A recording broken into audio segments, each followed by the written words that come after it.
Yes, hello everyone, नमस्ते। और आज हम जो टॉपिक डिस्कस करेंगे वो है सुपरस्टिशियस बिलीफ्स। ठीक है, क्या होता है सुपरस्टिशंस का मतलब? सोचो। तो मैं भी अगर सबसे पूछूंगी तो मुझे कौन सब क्या कहेंगे? अंधविश्वास। अंधविश्वास जो भी है, जो रियलिटी नहीं है और उसे रियल मान लेना, दैट इज सुपरस्टिशन समवॉट मेरी डेफिनेशन में। अब हमारे इंडिया में, हमारे भारत में बहुत चलते आ रहा है। कुछ भी होता है तो हम ऐसे कहते हैं कि ये इसकी वजह से हुआ है, ये ऐसे हो गया, किसी ने हमें श्राप दे दिया और किसी ने हमें कुछ कह दिया उसकी गंदे विचारों से, तो ये चीज़ें हो जाती हैं। हम ऐसे मानते हैं। हम नहीं, कुल मिला के कुछ लोग, सबकी बात नहीं कर रही हूँ, कुछ लोग हैं जो बहुत इसी रियलिटी पे चलते हैं। फॉर एग्ज़ाम्पल, कोई बीमार भी हो गया है तो वहाँ पर अगर किसी के घर में कुछ खराब हो रहा है तो हम ये ब्लेम करते हैं हमारे जो दुश्मन होते हैं। कहते हैं कि हमारी उससे अच्छी बनती नहीं है और उसी ने ये सब किया होगा। I am guarantee, I am sure उसने श्राप दिए हैं और वही लगे हैं मुझे। उसी की वाणी जो खराब तरीके से यूज़ की गई थी वही मेरे लाइफ में आई है और वही है उसका कारण। तो ये सोच ही गलत है सबसे पहले, क्योंकि हम जो इंडियंस हैं, हमें ये सब चीज़ों में जल्दी हम भरोसा कर लेते ही बहुत गलत है। बिना बेसिक चीज़ें जाने, बिना कुछ पता हुए आप किसी पे कैसे ब्लेम कर सकते हो कि उसकी वजह से ही हुआ है?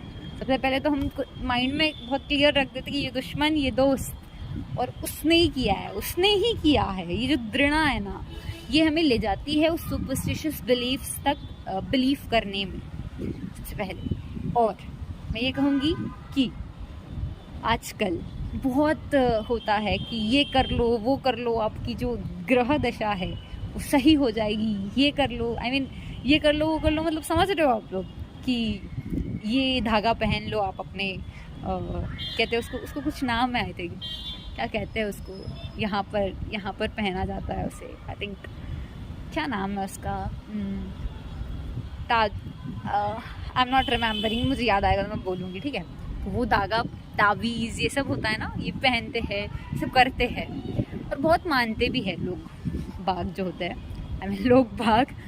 तो ऐसा है इंडिया में कि कोई कह रहा है कि बिल्ली ने रास्ता काट दिया तो अशुभ हो गया, या मुहूर्त सही नहीं है, काल है, शुभ है, तब घर से निकलना चाहिए जब शुभ हो, अमृत हो, कुछ अच्छे काम के लिए जा रहे हो। तो ये सब चीज़ें, मेंटालिटी जो है, हमारी मेंटालिटी जो हमने मेंटली सोच रखा है, ये गलत है, क्योंकि हमें एक्चुअल में उसका सोर्स नहीं पता है, वो सब क्यों कहा जाता है, हमें कुछ भी आइडिया नहीं है और हम कहीं पे भी कुछ भी लॉजिक लगा रहे हैं। मैंने कल परसों भी किसी से सुना था कि कुत्ते को घर में रखना इज़ अशुभ। मतलब आपको पता है कि आपके साथ जो भी हो रहा है ना, ये उसकी वजह से हो रहा है, आप ऐसे सोच लेते हो, ये बहुत गलत पर्सपेक्टिव ही गलत है। हम ऐसा, अब मेरे खुद के एग्जांपल मैं बताती हूँ आपको। कल परसों की जब मैंने बात की, जो रिलेटिव थे हमारे, वो आए थे हमारे घर पर, उन्होंने ऐसा मुझसे कहा कि पहले जो कुत्ता था वो मेरे घर पे जब रहता था तो मेरे घर में सब कुछ बढ़िया चल रहा, लेकिन अब जो कुत्ता है वो उसके आने के बाद सब कुछ बिगड़ गया है, कुछ सही से चल ही नहीं रहा। तो उस बेचारे कुत्ते का क्या दोष है, हम उसे दोषी ठहरा रहे हैं। मैंने और भी सुना है ऐसा, आई थिंक राजस्थान में ज़्यादातर ये चीज़ें सुनी है कि पग फेरा, मैंने सुना है इसलिए मैं कह रही हूँ। जो पग फेरा है ना, जैसे कोई बहू आती है तो कहते हैं ऐसे लोग कि पग फेरा उसका बहुत अच्छा है और उसके आने के बाद सब कुछ बहुत अच्छा हुआ है, और जो दूसरी बहू है उसका पग फेरा इतना अच्छा है नहीं, तो सब कुछ इतना बढ़िया हो नहीं रहा है। तो जो थिंकिंग है, मेंटालिटी है, ये बहुत गलत है। इसे समझने के लिए बेसिक अंडरस्टैंडिंग होनी बहुत ज़रूरी है एस्ट्रोलॉजी के बारे में। हमने एस्ट्रोलॉजी को पूरी तरह से अंधविश्वास से कनेक्ट कर लिया है कि अगर ऐसा हो गया तो ऐसा हो जाएगा, अगर ऐसा कर लिया तो ऐसा हो जाएगा। माय गॉड, तांत्रिक बाबा वगैरह वगैरह कितना कुछ चलता है इंडिया में। यही सब मुझे समझ नहीं आता है कि कैसे हम इतने जल्दी किसी को बिलीव कर देते हैं और हम कैसे किसी और को ब्लेम कर लेते हैं हमारे साथ जो चीज़ें हो रही है उसके लिए। कैसे? हमारी बॉडी है, हमने उसे ऐसे ही ट्रीट कर रखा है, हमने उस पर काम नहीं किया था, हम पहले अवेयर नहीं थे, इसलिए हम बीमार हुए हैं। हमारी दशा इसलिए नहीं सही चल रही, हमारी जो बिजनेस है वो इसलिए सही नहीं चल रही क्योंकि हम हैं उसके पीछे रीज़न। हमने उसे सही तरीके से डिसीजन वहाँ हमने नहीं लिए और हम वहाँ पर लोगों को ब्लेम कर रहे हैं। हाउ इट इज़ पॉसिबल, कैसे? ये मतलब आजकल मैंने देखा है कि कोई कैंसर से अगर गुजर भी रहा है, किसी को कैंसर जैसे बड़ी बीमारी भी हुई है, तो वो सबसे पहले ना ऐसा होता है, मैंने देखा है कि सबसे पहले ना भगवान, ये मैं इस भगवान के पास जाऊंगा, मैं सब सही कर देंगे वो, मैं मतलब वो पहले ना आई थिंक वो हॉस्पिटल वाला ट्रीटमेंट से पहले दे विल कंसिडर गॉड वाला ट्रीटमेंट। मैं कहूँगी कि क्या ये लॉजिकल है सिचुएशन में को ऐसा हैंडल करना कि आप 20 जगह जा रहे हो, आप 25 जगह जा रहे हो, ठीक है, कि ऐसे हो जाएगा, कोई कुछ कह रहा है, कोई कुछ कह रहा है और आप सुन रहे हो और आप उस भरोसा कर रहे हो और आप वो चीज़ें कर भी रहे हो, नारियल रखना, यहाँ ये करना, वहाँ वो करना। समझ रहे हो मैं किस टॉपिक पे बात कर रही हूँ?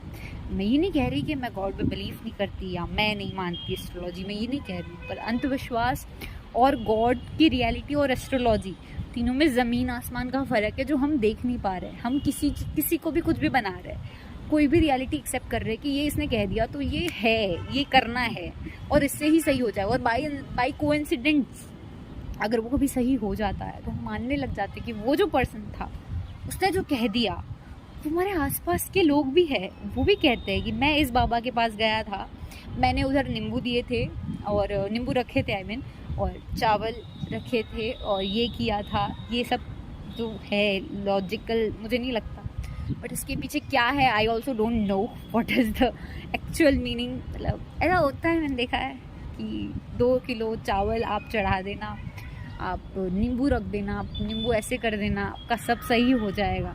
तो मुझे उसके पीछे की लॉजिक्स आज तक नहीं समझ आए हैं। एज ये मेरा पर्सपेक्टिव है, किसी को बुरा लगे तो आई डोंट नो, बट मेरा पर्सपेक्टिव है, मेरा पॉइंट ऑफ व्यू है। मैं ऐसे ही देखती हूँ इस दुनिया को कि ऐसा सब नहीं होता। और जो मैं सिचुएशंस कह रही हूँ, जो जैसे कैंसर जैसी बड़ी बीमारियाँ, ब्रेन ट्यूमर वगैरह ये चीज़ें हो रही है, तो मैं कहूँगी आप मानते हो वो चीज़ होती है, ठीक है, आपने माना है गॉड को, मानो, कोई दिक्कत नहीं है। फोर्स, पावर, जो भी आप कहते हो, Allah, Jesus, whatever it is, ठीक है, वो अंदर से आपकी जो भी है वो आपका अलग परसेप्शन है। लेकिन आपको सबसे पहले उस वक्त सबसे पहले ज़रूरी क्या है कि इंस्टेंट जो चीज़ हुई वो डॉक्टर को दिखाना था उस बीमारी में, ना कि हम 20-25 जगह जाके अलग अलग लोगों से राय ले रहे हैं और वो राय भी किसी भी वैलिड प्रूफ के साथ नहीं है। सब कुछ ऐसे हवे में बातें कर रहे हैं। कोई आपसे 20-25 हज़ार ले रहा है और कोई आपको ये कह रहा है कि ऐसे ऐसे कर देना या 12-1 बजे आपकी आंखें खुल जाएगी या ये हो जाएगा वो हो जाएगा। तो I don't believe this facts. मेरा माइंड का परसेप्शन ऐसा है कि जो भी ऐसी सिचुएशंस आती है आपके लाइफ में, पहले आप उसमें इंस्टेंटली क्या हुआ था, कैसे हुआ था, सब जाके डॉक्टर से बताइए। और ये जो भी हो रहा है वो आपके वजह से हो रहा है क्योंकि आपने पहले जो आपके साथ हो रहा था सिम्टम्स, उसमें आपने डॉक्टर को जल्द से इन्फॉर्म नहीं किया। सबसे पहली आपकी गलती। दूसरी आपकी बड़ी गलती कि आपके लाइफ में कुछ और लोग हैं जिससे आपका कभी ना कभी झगड़ा हुआ था या बहुत बड़ा झगड़ा हुआ था, तो आप उन पे ब्लेम कर रहे हो कि ये चीज़ें उसके वजह से हुई है। तो ये बेसिकली बहुत ही गलत फंडा है इस सिचुएशन को ट्रीट करने का। लॉजिकल क्या है, प्रॉब्लम देखो क्यों हुई है, किस तरह से उसके सिम्टम्स बढ़े हैं, क्या उसका इलाज है, रिसर्च करो उस प्रॉब्लम के बारे में। ये तो एक बीमारी पर्सपेक्टिव हो गया, डिजीज वाला। बट मैं कहूँगी नॉर्मली भी अगर घर में भी कुछ हो रहा है तो भी उसके पीछे भी आप ही हो। You do not have to blame anyone for anything.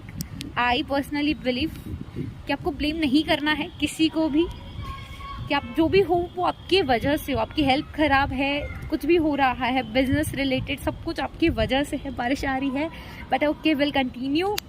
तो मैं कहूँगी कि सुपरस्टिशियस बिलीफ्स जो है उसमें और एस्ट्रोलॉजी में बहुत ज़्यादा फ़र्क है। उसे पहचानो, उसकी बेसिक अंडरस्टैंडिंग लाओ और ये समझो कि कैसे हम ये चीज़ों को एज ए अंधविश्वास ना लेकर हमारे लाइफ को इतना इफेक्ट नहीं कर रहा है।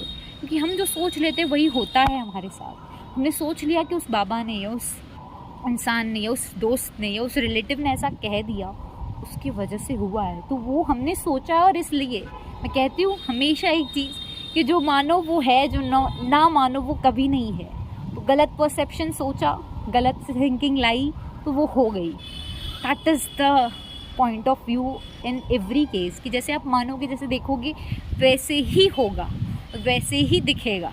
यही माइंड की लॉजिक है। तो solve the problems with logic, not with your superstitious believes. Don't do this.